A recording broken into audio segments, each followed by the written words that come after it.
Thousands of households are still without power in Scotland and northeast England again after two storms hit the UK at the weekend. Storms Malik and Corrie left around 40,000 homes in Scotland and 7,000 in northern England without power. Our northeast of England reporter Rachel Sweeney sent us this report after filming across Tyne and Wear. Two women were trapped in debris when the gable end of a house came down in the Gateshead village of Winlayton. They'd been standing at a bus stop. The young guy trying to move the rubble off them before the police come, and then the police came. Then I think they told them, right, stand back, because you didn't know if any more was coming down, you know. Then the next day I went along, the fire brigade were there and everything. And they were trapped? They were actually, I think they were trapped with their legs, So the rubble was on because they weren't moving. They were just like in a sitting position, if you know what I mean. There's one with our jacket was all ripped at the back, where I should imagine where the rubbers come down and rip that cord. You would never ever think in a million years that would happen, especially waiting at stone. But it shows you how strong wind is. And in life there's no guarantees, you know. It's I really feel sorry for the people who were there. I mean, the chances of that must be a million and one chance.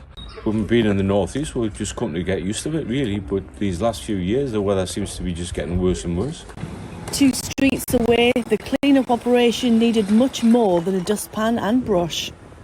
Well, I was passing it through my kitchen and I saw the trampoline fly over. Is there a lot of damage in the area? Yes, trees down, gable end down, Sion Terrace is gone. 15 minutes away in Bensham, the roof of a house completely blew off, leaving devastating damage. Neighbours said it was hard to believe as they began securing their own homes. In the County Durham village of Meadowfield, trees have been uprooted and fallen on gravestones. This is a much-loved part of Durham where the community helps maintain the gardens. There have been countless blocked roads, destroyed properties and power cuts. But in true northeast fashion, there's also been a huge community pull together. It's another storm, but it's the same resilience here. Rachel Sweeney, GB News. Rachel Sweeney, great to hear you there. If it matters to the northeast, it certainly matters to you. You're all over this story. What's the latest?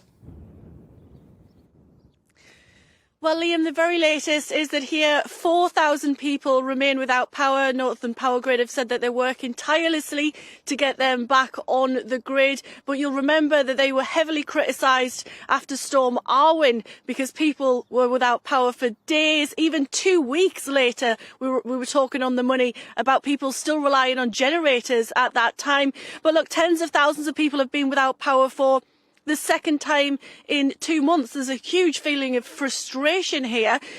Storm Malik came in. It wasn't as bad as Storm Arwen, but it was so much worse than anybody was expecting. And then when Corrie comes in, it just makes the recovery so much harder for people here. The problem is these storms come in, they weaken our trees, buildings, structures. So when the next one comes in, the damage is more, there's more cleanup. It's just really hard for everyone. But the sun's out now. The cleanup operation can begin. It's much safer to start rebuilding now. We look forward to hearing regular updates on that story from you, Rachel Sweeney, from Meadowfield there in County Durham. And for those of you listening on GB News DAB radio, Rachel had the most magnificent warm weather headgear on. Now,